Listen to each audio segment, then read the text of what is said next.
Hoy vamos a hablar sobre el asesino del Zodíaco, un hombre el cual tuvo en vilo a todo América. Básicamente mató a 37 personas, 37 víctimas pasaron por sus manos. Así que vamos a contar la historia desde el principio hasta el final. Como estaba diciendo, esto está situado en América, más exactamente en California. Qué raro, siempre en California están pasando muchas cosas, no entiendo, es una locura. Pero bueno, la mayoría de crímenes, como siempre, pasan en California y este caso no iba a ser diferente. Esto ocurre, nos remontamos a entre los años 1968 y 1969. Fue tan solo un año, pero ¿qué año? Mediante una carta, este asesino confesó que había matado a 37 personas, de las cuales tan solo 7 se pudieron confirmar. 2 de ellos pudieron sobrevivir, por lo tanto pudieron aportar pruebas a las autoridades para poder identificarlo de una mejor manera. Se estimó que tenía entre unos 40 y 50 años, que era de piel blanca, que era corpulento, un pelo castaño un poco oscuro y que sabía interpretar muy bien el lenguaje cifrado, digamos, y tenía una inteligencia que era sobrenatural. El Departamento de Policía de San Francisco cerró el caso en abril de 2004 para volverlo a reabrir en 2007, justamente en marzo. Pero pasados unos años, no fue hasta el 2021, es decir, hasta hace muy poquito, que principalmente se enfocaron en un sospechoso, y este era Gary Francis Poste. Para finalizar la historia, en este mismo año, justamente hace unos poquitos días, el FBI ya lograba dar mediante pruebas de ADN con las víctimas, daría que esta persona sería el asesino real del Zodíaco. Como venía diciendo anteriormente, a pesar de que en una carta él había confirmado que habían matado a 37 personas, dicho por él, la policía, mediante pruebas y demás, solo pudo justificar 7.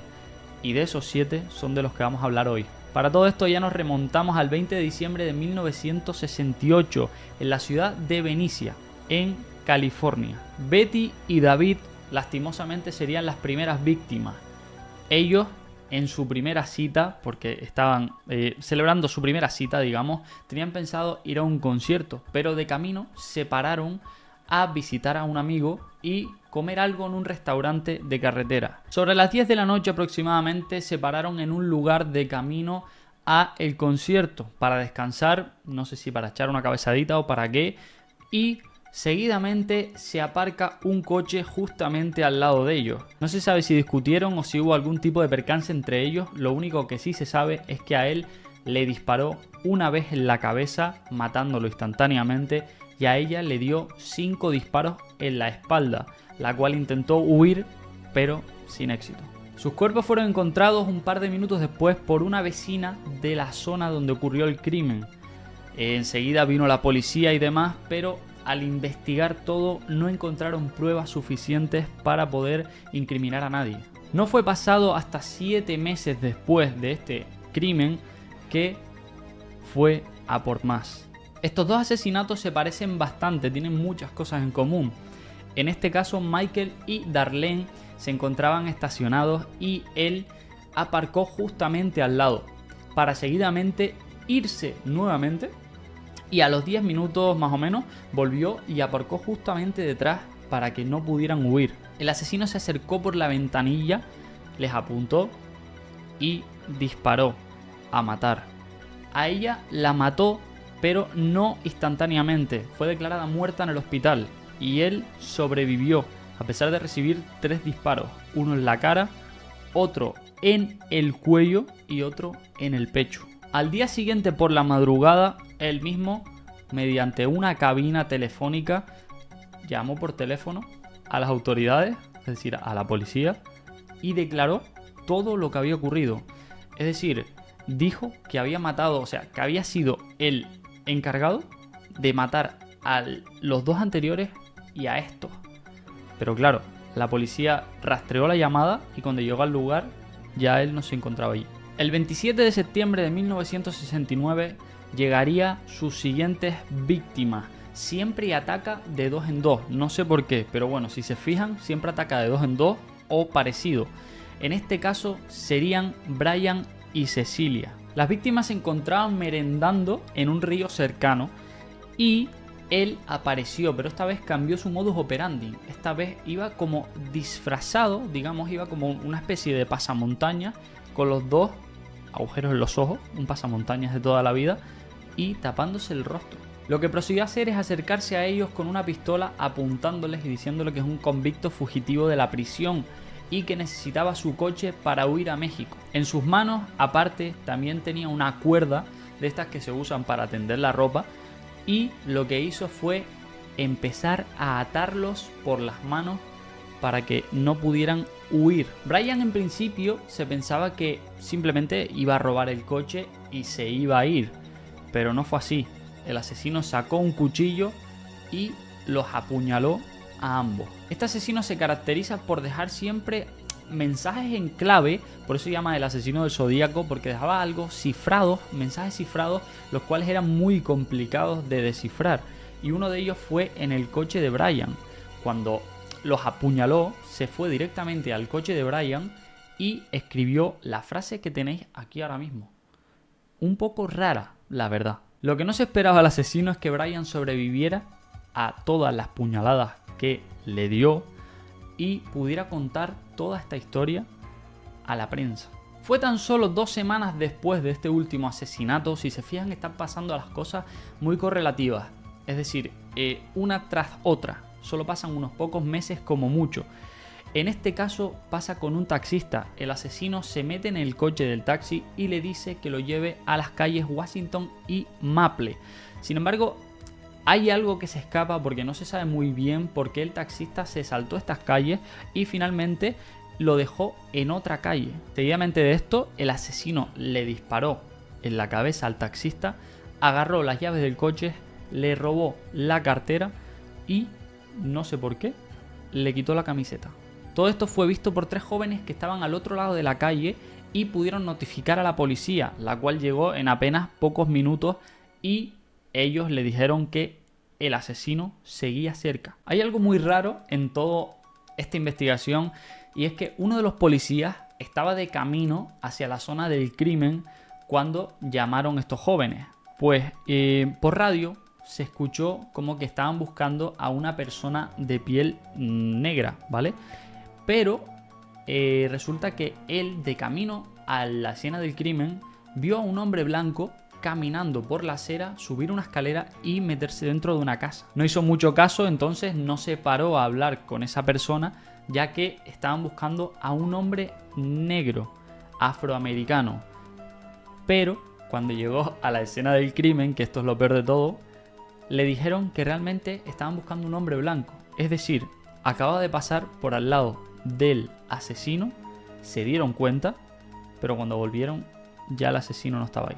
Gracias a los 3 chicos que pudieron observar bien cómo era la cara de este asesino, pudieron hacer un retrato robot, el cual les estaré poniendo ahora mismo, y la verdad que gracias a este retrato se pudieron solucionar muchas cosas, las cuales iremos diciendo a continuación. El 30 de octubre de 1966, Bates, otra chica la cual fue víctima de este hombre, bueno, de este monstruo, digamos, esta chica estaba en la biblioteca estudiando hasta que cerró cerca de las 9 de la noche.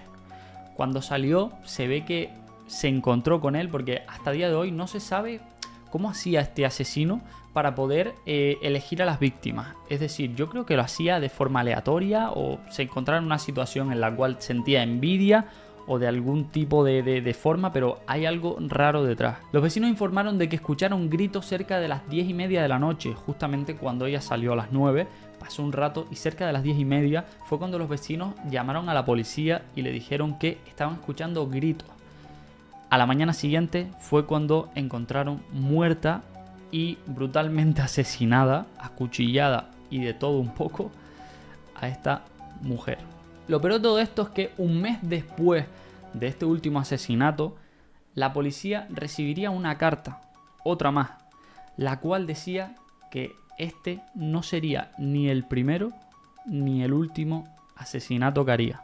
A pesar del esfuerzo de la policía tras este mensaje de reforzar lo que viene a ser todas las zonas de la población En cuanto a seguridad, no pasó mucho tiempo y llegó el siguiente asesinato.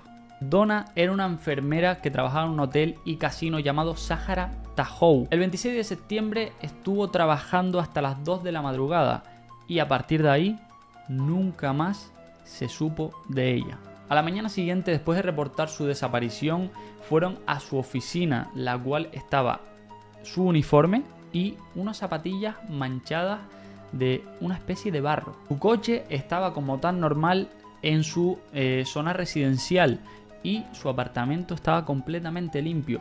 No cuadraba nada, básicamente había desaparecido, pero de la faz de la tierra, se había fumado.